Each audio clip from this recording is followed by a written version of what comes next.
always at your doorstep.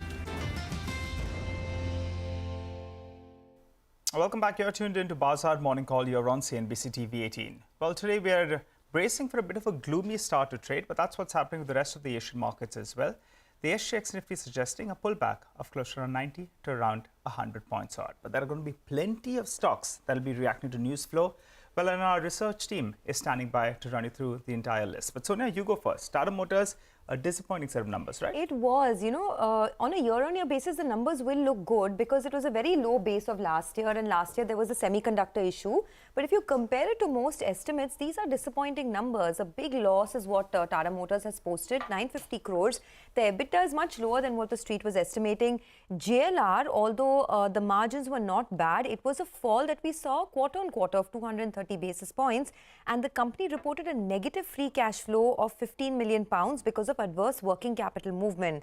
The India business EBITDA was up 52% at 680 crores, but over there as well, it's lower than what the street was penciling in because of higher raw material and a one-time cost. The worry for me is that the debt for Tata Motors is rising. So as of Q2, they have almost 60,000 crores of debt compared to 48,700 at the end of FY22. So that's a problem. The other worry is that JLR has lowered their guidance. As I mentioned earlier, they had a 5% EBIT margin guidance for the full year. Now they're saying it will be positive. So in that sense, they have a little bit of lack of clarity on how the global situation will pan out. Also, they are saying that they'll have free cash flow break-even in FY23. But earlier, the guidance was a £1 billion free cash flow by the end of FY23. So they are not committing to any numbers, which means that they have sort of lowered their guidance, and hence I'm going with the red for this stock. Oh yeah, not this kind of numbers or kind of interpretation that you want from a performer like this one. 433 on Tata Motors. We'll see how the stock opens up. Now, Pidilite is the other one which we'll focus on. Mangalam is here with more on the numbers. Mangalam, hi. Hi, so as far as Pidilite's numbers are concerned, we keep talking about the moat that Fevicol has, but looks like maybe the input costs also got some Fevicol stuck in them, and that's why they are at the highest levels that we've seen. And these numbers are much below what the street was anticipating. In fact, the revenue was a slight miss, but if you just take a look at the EBITDA, the margins have come in at 16.6%, much below the company's own band of 20 to 24 odd percent, but importantly below street expectations of 17.5% as well. And as a result of which, the net profits have been lower than anticipation. Importantly, the volumes for the consumer business has grown by just about 1.2%.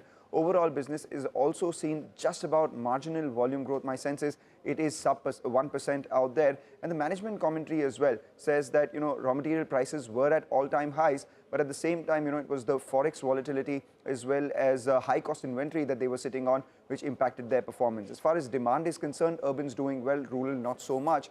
And they hope that there could be some easing now that prices have come off highs, but currently see the stock opening in the red today.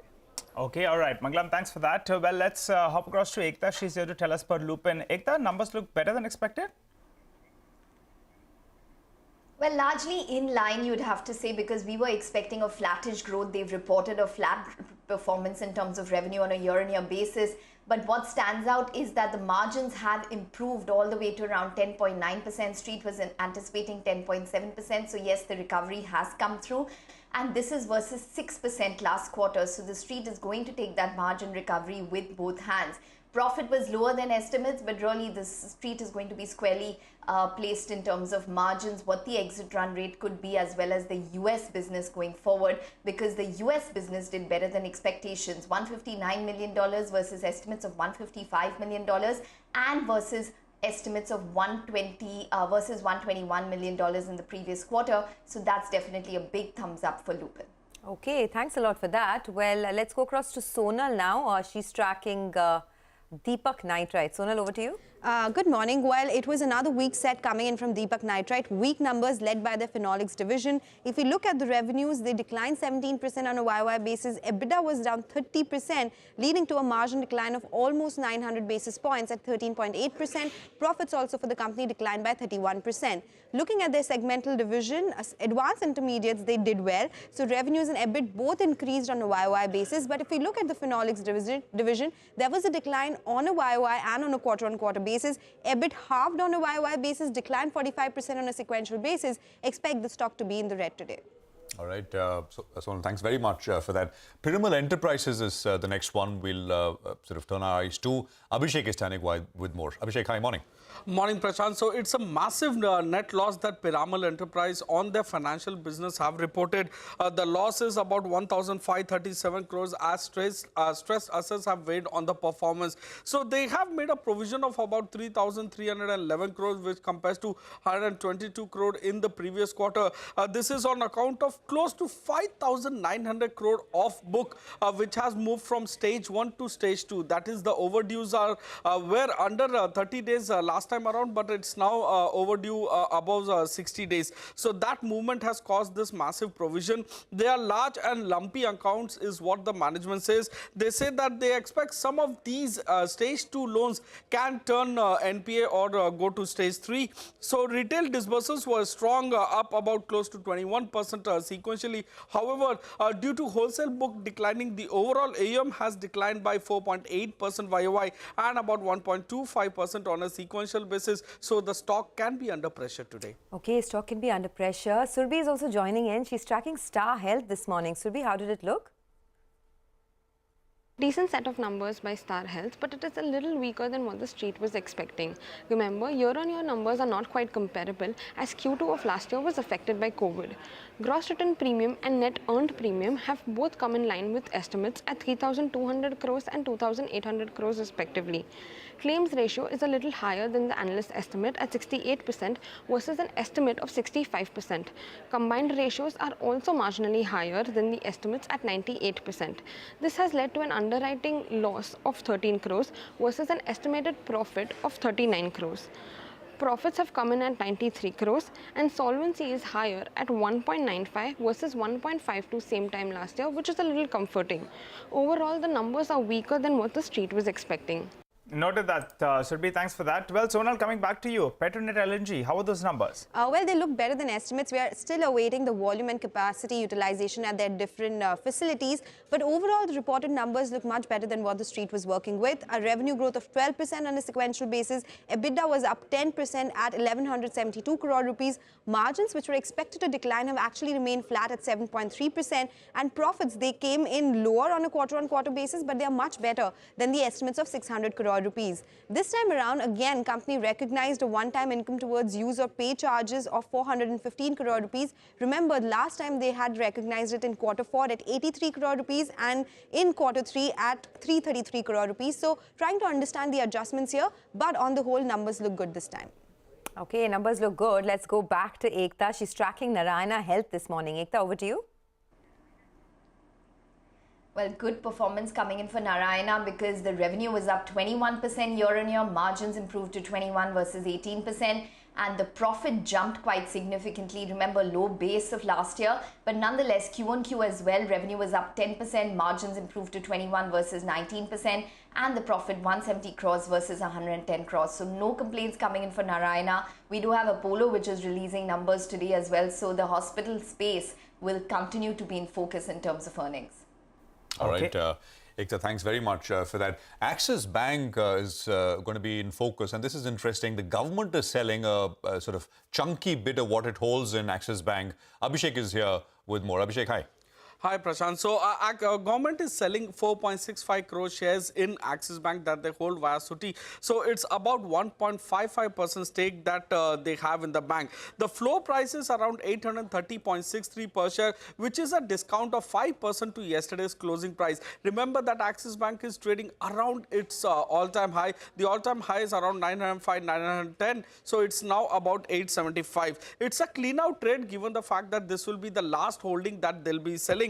Just to alert our viewers, on November 1st, Bain Capital had sold about 1.24% stake in the company. They have about 3% left, but it has a lock-in of 90 days before they can further, sell down in the bank. So share price, as I mentioned, is around all-time high. Back to you. Okay, all right. Thanks for that, Abhishek. Well, Mangalam joins us to tell us about Nykaa. Mangalam? Well, our colleague Yash has picked up that, there is a block deal likely in Nykaa today where Citi will sell shares worth nearly 250 odd crore rupees, and they're going to sell it at a discount to the current price, which in turn is already a 10% discount to its issue price and over 60% from its post-listing high as well. For Nykaa, there are a fair amount of moving parts as well, because yesterday the lock-in for post-IPO shares, rather pre-IPO shares opened, and today also the shares go ex-bonus 5:1. So you will see a steep discount, optical discount in Nykaa's share price today. So those are a couple of factors that we'll be watching out for. Okay, 67% of Nykaa's shareholdings will be released from lock-in. So very interesting day over there. Remember, the stock hit a record low of 975 and is still down almost 50% year to date. It's had such a steep fall in the last 1 year. I think that 67% includes promoters as well. Yes.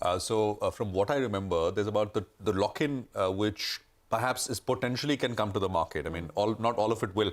I think it's about 10%, from what I remember. And I think Nigel put out a piece recently as well. It's actually split down the middle. There's a large quantum that can get unlocked. And half of that is promoters, nearly half. I mean, 49 or 51% kind of thing. So it's half. So the hope from, is that the promoters, obviously, they're not going to sell. That's the hope. So the effective quantum that will come in is the other half. What about those, early investors, the HNIs? Yeah, they all exit there. I did some work on that actually, and I think some of those pre-IPO investors, they have got shares as well at around 200 rupees. So you're talking about the stock coming down, 60-70% from the top. That's in the listed market. For some of them, they're still sitting on 5 baggers. So that's why the temptation to. I put this piece out in August, so a lot of time has passed. But at that point, the feedback was that if there is one company where people are going to hold on and there's not going to be too much supply which is coming, this is Nykaa. Yes. But from August to now, I mean, the price has come off a lot. Right. So, that also, of course, has influence on how people take a call. It's very interesting. A lot of these companies are now talking about paths to profitability, right? Yeah. I mean, they're starting to report good numbers. Nykaa, of course, is better than the rest of the lot in that sense. But we heard Policy Bazaar, for example, right, saying that by Q4 they'll make an adjusted basis. Just one point, Sonia, I want to make is that as we sort of roll into the end of the earnings season, it does look like there is more disappointment, right? More earnings downgrades as compared to upgrades. At the end of the day, stocks are slaves to earnings. I mean, you react to earnings surprises or earnings misses. For the Nifty, I had looked at the numbers. For the broader mid-cap universe, I have not. But there is almost a 5% downgrade for Nifty 50 earnings from the first time these earnings came through. I mean, earnings for any year typically start 2 years back, right? So there is about a 5% downgrade already, which basically takes us to around that 10-11% kind of earnings growth. So this is no longer a 16-17% earnings growth, which we started with it for FY23. And this will influence FY24 numbers as well. So, and what happens is if earnings are lower, the P multiple is pushed higher, right? Automatically. So you don't want too much of this, but I think that's what we're seeing as we come to the close. That would be a worry actually, Prashant, because the way the sheet was looking, it was FY23 will get that 15-16% growth. The problem was FY24, but if you're going by what you're saying, we'll have to keep an eye on we're at about, I think, tracking 11-12, and the worry is it may actually fall to about 8-9%, which is, not all that great. FY22, we saw that big 40% earnings growth, but that was on the back of the FY21 COVID year. Low base.